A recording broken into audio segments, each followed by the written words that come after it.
नमस्कार। सोचा था अगले एक दो दिन जियोपॉलिटिक्स के कुछ वीडियो ना बना के कुछ डिफरेंट विषयों के वीडियो बनाए जाएं, लेकिन तकलीफ हमारे वर्ल्ड लीडर्स को है, दुनिया के देश के राष्ट्राध्यक्ष को है। उनको चैन ही नहीं है। अब भारत पाकिस्तान वाला खत्म हुआ तो थोड़ा सा कम चल रहा था रूस यूक्रेन वाला। संडे को बड़ी घटना घट गई। यूक्रेन ने अप्रत्याशित रूप से, या फिर कहें यूक्रेन के ड्रोन्स ने, मामला तो थोड़ा सा अलग ये भी है कि अब लोग ये कह रहे हैं कि यूक्रेन ने हमला किया है कि यूक्रेन के ड्रोन्स ने हमला किया है। उसकी थ्योरी अलग है। यूक्रेन ने या यूक्रेन के ड्रोन्स ने रशिया के एयरबेस पे तगड़ा हमला किया है, यानी अभी तक का सबसे बड़ा हमला। तो सोचा था कि जियोपॉलिटिक्स से इतर कुछ विषयों पर चर्चा की जाए, लेकिन फिर ये संडे को घटना घट गई।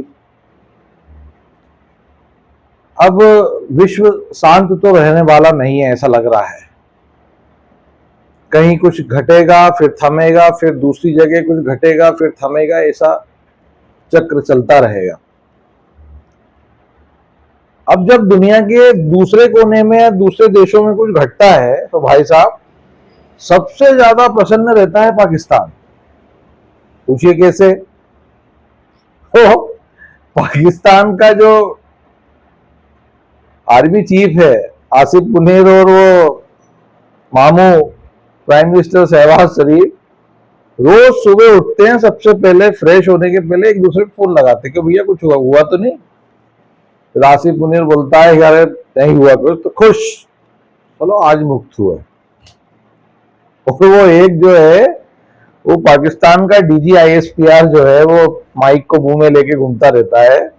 उसका तो आज सुबह निकल गया बिल्कुल तैयार होके बिल्ले इल्ले लगा के। तो उनकी मोहतरमा चिल्ला दी, कहाँ जल्दी है सुबह से? तो मोहतरमा से बोले, मोहतरमा वो कुछ ड्रोन अटैक हुए, उसकी प्रेस ब्रीफिंग करने जा रहा हूं। तो वो मोहतरमा बोले भाई साहब वो रूस यूक्रेन में हुआ है, तुम कहां चल दिए? तो यानी ये पाकिस्तान वाले भी बिल्कुल विचित्र ही हैं।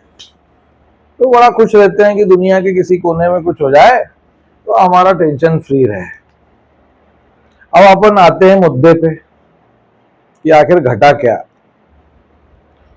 तो भाई साहब यूक्रेन ने रशिया के 5 से 6 एयरबेसेस के ऊपर तगड़ा ड्रोन अटैक किया है।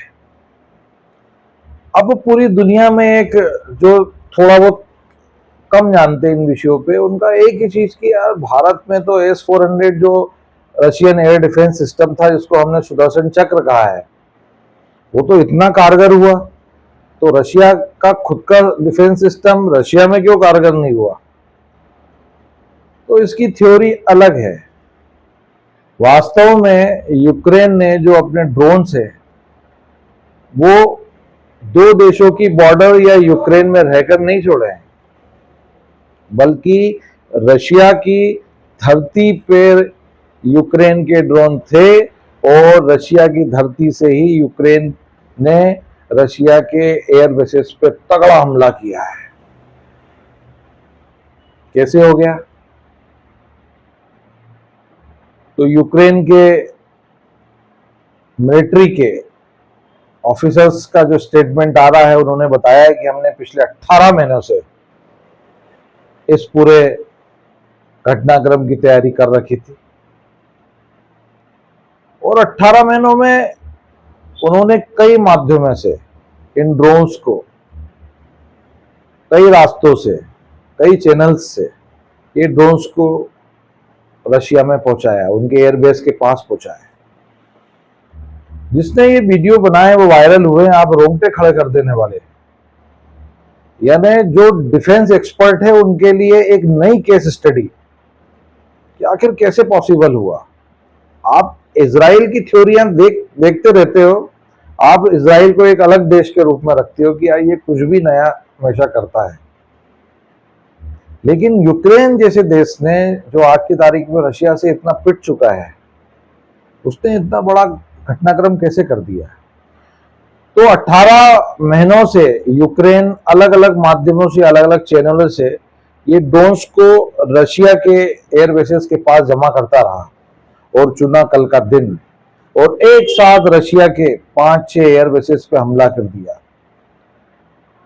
और रशिया के परमाणु युद्ध करने में सक्षम जो बॉम्बर्स थे, सूचना ये आ रही है कि लगभग 40 से 41 बॉम्बर्स को पूरा नष्ट कर दिया। रशिया के ये बॉम्बर्स सेकेंड वर्ल्ड वॉर के बाद से ही बड़े चर्चित थे,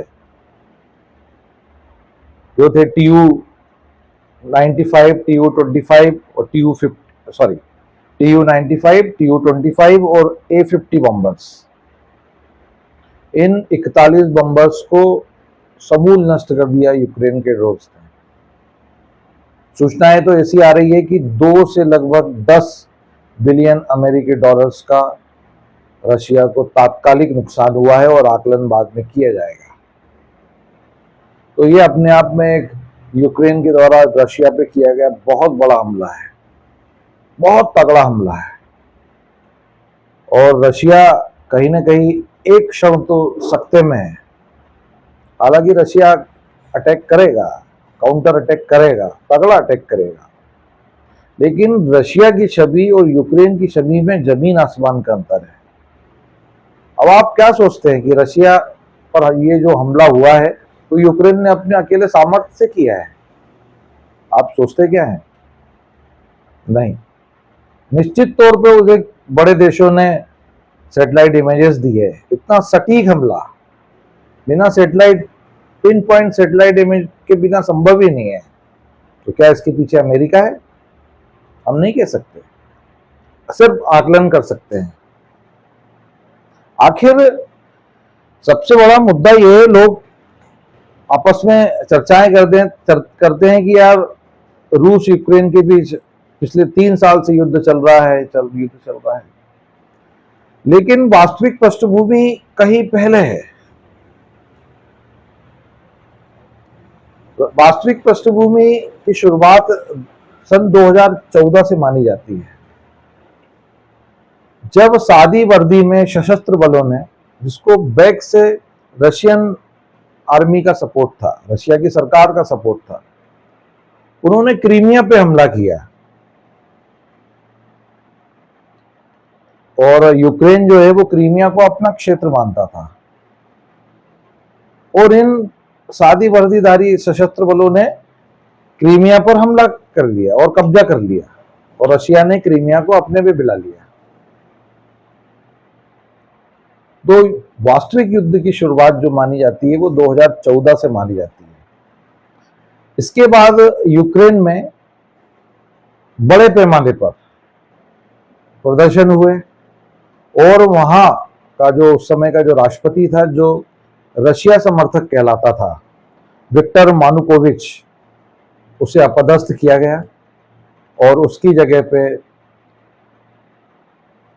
अलेक्जेंडर तुर्चिनोव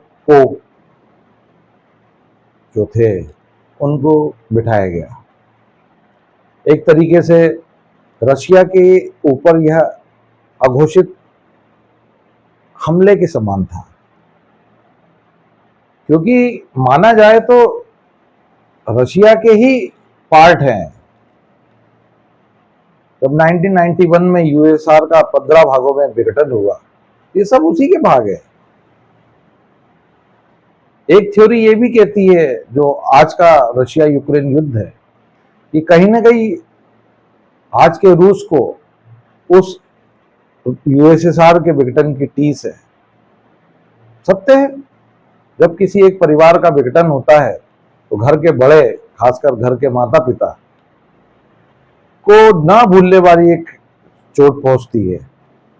जिंदगी भर इस घटना को लेकर वो दुख के उसमें रहते हैं। तो रशिया को आज तक वो टीस है कि कैसे कुछ शक्तियों ने इतने बड़े राष्ट्र का विघटन कर दिया। 15 भागों में विभाजित हुआ था उस समय का यूएसएसआर। और आज के इस युद्ध के पीछे एक घटना और है, एक थ्योरी और कहती है, वह है सन 2002 की, जब नाटो यूक्रेन के बीच जो नाटो का एक शिखर सम्मेलन था, उसका उद्देश्य था कि किस प्रकार नाटो के सदस्य देशों की संख्या बढ़ाई जाए। तो उसमें यूक्रेन को नाटो के सदस्य के रूप में लेने के लिए प्रस्ताव तो पारित नहीं हुआ, लेकिन विचार किया गया। तो इस प्रकार की ये जो सोच उपजी है, उसने रशिया की संप्रभुता पर सीधा हमला किया। कैसे आखिर रशिया का एक पड़ोसी उसके प्रमुख विरोधी नाटो देशों का सहयोगी संगठन बन सकता है? भविष्य में रशिया के लिए यह न केवल घातक होता, बल्कि उसकी संप्रभुता पर चोट होती। तो रशिया के लिए यह न केवल चिंता का विषय था, बल्कि यूक्रेन को इस कदम को रोकने के लिए किसी भी तरीके से तैयार करने की एक रशिया की रणनीति, युद्धक रणनीति थी। 2002 के बाद जब 2014 आया, जब इस प्रकार का क्रीमिया पर हमला हुआ, रशिया के द्वारा क्रीमिया को कब्जा किया गया, उसके बाद से आज तक 2019 में जो आज के राष्ट्रपति हैं, जो कि पूर्व में कॉमेडियन थे, जेलेंस्की, मेरे को तो उस आदमी का कैरेक्टर ही आज तक समझ नहीं आया। उस आदमी ने कैसे एक सुखी संपन्न देश यूक्रेन को युद्ध में झोंक दिया, बर्बाद कर दिया। लाखों लोग जो यूक्रेन में सुख चैन का जीवन जीते थे, आज आसपास के देशों में तंबुओं में शरणार्थियों का जीवन जी रहे हैं। यूक्रेन आर्थिक रूप से संपन्न था, कृषि क्षेत्र में अग्रणी था, लेकिन आज यूक्रेन के बड़े बड़े शहर, जो सुंदर शहर थे, वो खंडर में तब्दील हो गए। मुझे आज तक इस जेलेंस्की का कैरेक्टर ही समझ नहीं आया, और अभी भी वो युद्ध उन्माद में भरा हुआ है। आज की घटना, कल की घटना उसका उदाहरण है। ये घटना तब घटी है जब आज यानी सोमवार के दिन इस्तांबुल में पीस टॉक होने वाली है,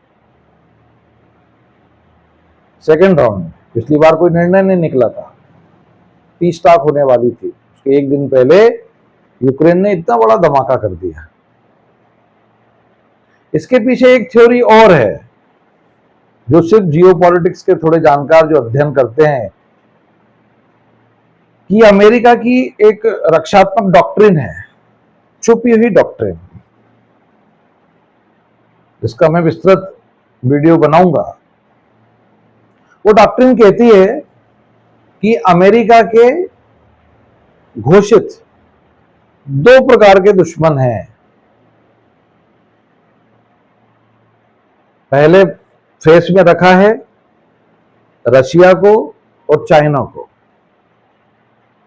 यानी रूस और चाइना को अपना सबसे बड़ा दीर्घकालिक दुश्मन माना है।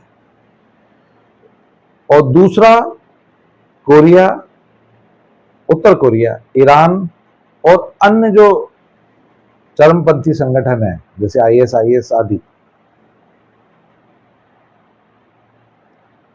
तो अमेरिका अपनी रक्षात्मक नीतियां जो है वो अपनी डॉक्ट्रिन के हिसाब से बनाता है और उस पे काम करता है। तो उसी डॉक्ट्रिन का एक हिस्सा है कि किस प्रकार रशिया को युद्ध में झोंका जाए, उसकी संप्रभुता को खतरा पैदा किया जाए, जिससे लंबे समय तक वो अमेरिका के समानांतर न खड़ा रहे। निश्चित तौर पे ये थ्योरीज हैं, सही हैं, लेकिन इन थ्योरियों के बाद भी दोनों देशों में बहुत नुकसान हो चुका है। दोनों देशों के हजारों सैनिक मारे जा चुके हैं, लाखों करोड़ों अरबों रुपए का आयुध नष्ट हो चुका है। यूक्रेन के लाखों करोड़ों लोग शरणार्थियों का जीवन जी रहे हैं। कभी ना कभी तो इस युद्ध को खत्म होना पड़ेगा। जब शुरू हुआ है तो निश्चित तौर पे खत्म होना पड़ेगा। बीच बीच में बात आती थी कि भारत के प्रधानमंत्री नरेंद्र मोदी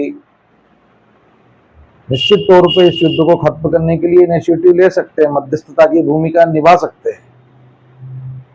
एक बार जब आस भी बनी थी, जब कुछ क्षण के लिए भारत के प्रधानमंत्री मोदी की रिक्वेस्ट पर युद्ध को बंद किया गया, जब भारत के यूक्रेन में पढ़ने वाले विद्यार्थियों को सुरक्षा की दृष्टि से और उन्हें यूक्रेन के रण क्षेत्र से निकालने के लिए ऑपरेशन गंगा लागू किया भारत सरकार ने, तब कुछ देर के लिए दोनों देशों में सहमति बनी कि हाँ, हम एक पीस कॉरिडोर देके भारत के विद्यार्थियों को सुरक्षित यूक्रेन और युद्ध क्षेत्र से निकाल देंगे।